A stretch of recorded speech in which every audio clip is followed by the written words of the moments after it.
میں آیا، میں بہت شکر گزار ہوں جس محبت سے آپ نے راستے میں استقبال کیا، یہاں استقبال کیا۔ اور زیادہ تر میں نے دیکھا کہ یہاں پر جوان آگے آگے ہیں، مجھ سے جب بھی کانٹیکٹ کیا، رابطہ کیا، جوانوں نے کیا، بلایا اشارہ کر کے جوانوں نے، اور یہاں بھی استقبال کے لیے آگے آگے جوان تھے۔ تو اسی وقت ذہن نے فیصلہ کیا کہ میں بھی اس آیت کی تلاوت کروں گا ممبر سے جس آیت میں اللہ نے کچھ جوانوں کا ذکر کیا ہے، اور بے سبب نہیں، قیامت تک کے لیے کوئی پیغام دینا تھا جوانوں کو، جو آقا حسین نے بھی نو کے نیزہ پہ اسی آیت کی تلاوت کی تھی۔ یہ تو آپ نے بارہا سنا ہے نا کہ آقا حسین کے سر بریدہ نے، کٹے ہوئے سر نے، نو کے نیزہ پر بار بار تلاوت فرمایا ہے قرآن مجید، اور قرآن مجید کی آیتوں کو بار بار تلاوت فرمایا ہے۔ اور خاص طور سے یہ آیت، اس کی شان قرأت، شان تلاوت بہت شہرت رکھتی ہے کہ آپ بازار کوفہ سے گزر رہے تھے، یعنی آپ کا سر مبارک نو کے نیزہ پر لے کر دشمن گزر رہے تھے، اور آپ نے ایک مرتبہ کہا ہم حسبت ان اصحاب الکہف والرقیم کانوا من آیاتنا عجبا، کیا تو نے یہ سمجھ رکھا ہے کہ اصحاب کہف، یہ کہف اور رقیم والے، یہ غار اور لوح مزار والے، یہ اللہ کی نشانیوں میں سے بہت عجیب نشانی تھے، بہت تعجب خیز نشانی تھے، بہت حیرت انگیز نشانی تھے۔ یہ سوال کے انداز میں جو آیت ہے، یہ صرف اس لیے ہے تاکہ قیامت تک آنے والے انسانی ذہنوں اور ضمیروں کو جھنجھوڑتی رہے، ہر جوان سوچے کہ یہ سوال کے انداز میں کیوں ہے۔ ام حسبت، کیا تم نے یہ سمجھ رکھا ہے کہ وہ عجیب نشانی تھے؟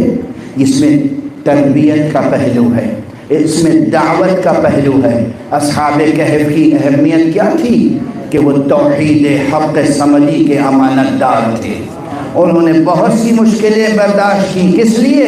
وحدت کی خاطر، توحید کی خاطر، اللہ کی خاطر۔ شرک سے دامن کو بچایا، کفر سے دامن کو بچایا، بدعتوں اور ضلالتوں سے جہاں تک ممکن ہوا دامن کو بچایا۔ اس سلسلے میں انہوں نے زحمتیں برداشت کی، مصیبتیں برداشت کی، اور اللہ نے ان پر کرم خاص فرمایا، عنایت خاص فرمائی۔ یہی تھے نا اصحاب کہف۔ تو اگر تم میں سے کوئی بھی یہ طے کر لے کہ ہمیں امانت توحید کا حق ادا کرنا ہے، ہمیں کلمہ لا الہ الا اللہ کے ساتھ وفاداری برتنا ہے، تو اللہ کی طرف سے آج بھی تمہارے حق میں اس کا کرم شامل حال ہوگا، تمہاری زندگی میں اس کی طرف سے توفیق خاص شامل حال ہوگی۔ مگر اگر واقع تہیہ کرنا ہے نا کہ اللہ کی توحید، اس کلمہ لا الہ الا اللہ کے ساتھ وفاداری کے ساتھ دنیا میں جینا ہے، تو پھر وفاداری کے آداب ہوتے ہیں۔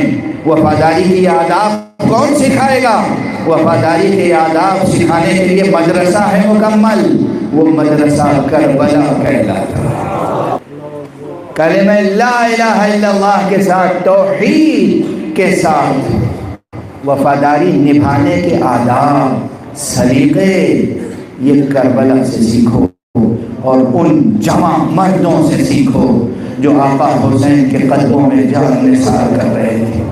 جہاں تک ممکن ہوگا ان چند مجلسوں میں بعض اصحابی کا تذکرہ ہوگا، اصحاب حسین۔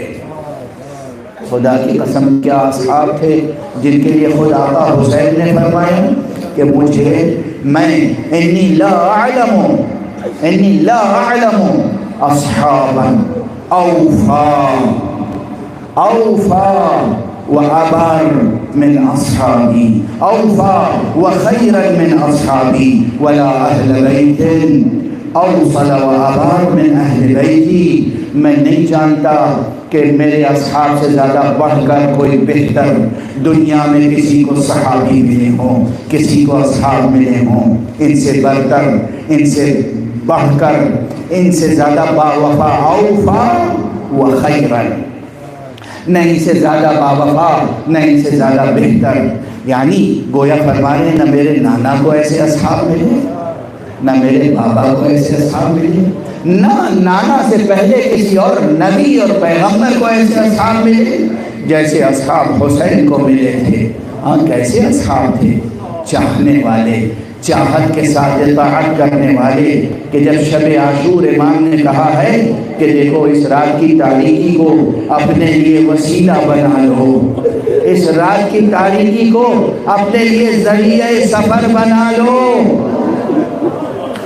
هذا الليل قد غشيكم فاتخذوه جملا، یہ رات ہے جس نے تمہیں ڈھانپ لیا ہے، تم اسے اپنے لیے مرکب بنا لو.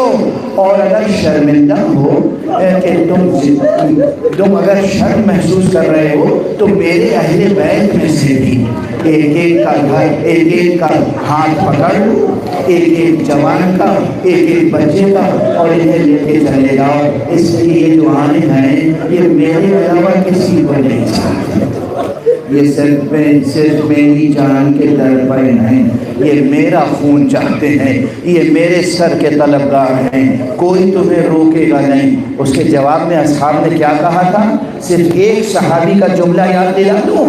جوانوں یہ جملہ سنا ہوگا تم نے، مگر آج پھر سنو اور اپنے دل کو شجاعت کی دولت سے مالا مال کرو، اپنے قدموں میں ثبات قدم کا وصف پیدا کرو، اپنے ایمان میں درخشندگی پیدا کرو. کہنے والے نے کہا آقا حسین فرزند رسول ابو عبداللہ، خدا وہ وقت نہ دکھائے کہ ہم آپ کو چھوڑ کے چلے جائیں.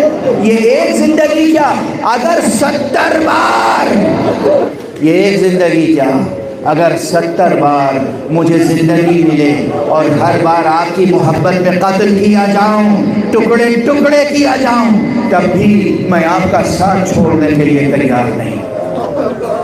آپ سن رہے ہیں، سماعت فرما رہے ہیں. یہ سب جملے آپ کے سنے ہیں، یہ سب جملے آپ کے سنے ہوئے ہیں، لیکن معرفت کے ساتھ، عزم عمل کے ساتھ. رسمی طور پہ نہ سنا کیجیے، رسمی طور پر نہیں. چاہت کے ساتھ اطاعت کا رشتہ قائم کیجیے اللہ سے، چاہت کے ساتھ عبادت کا رشتہ قائم کیجیے اللہ سے، چاہت کے ساتھ اطاعت کا رشتہ قائم کیجیے محمد رسول اللہ سے، چاہت کے ساتھ ولایت کا رشتہ قائم کیجیے علی ابن ابی طالب اور آل علی ابن ابی طالب سے ہونے والے، اہل بیت پیغمبر سے ہونے والے معصوم اماموں سے اور ان رہبروں سے جو ان کے مکتب میں تربیت پا کر انسانیت کی رہبری کر رہے ہیں. عزم وفا لے کے اٹھنا اس فرش ازاں سے، عزم وفا لے کے اٹھنا اور جذبہ غزا لے کے اٹھنا.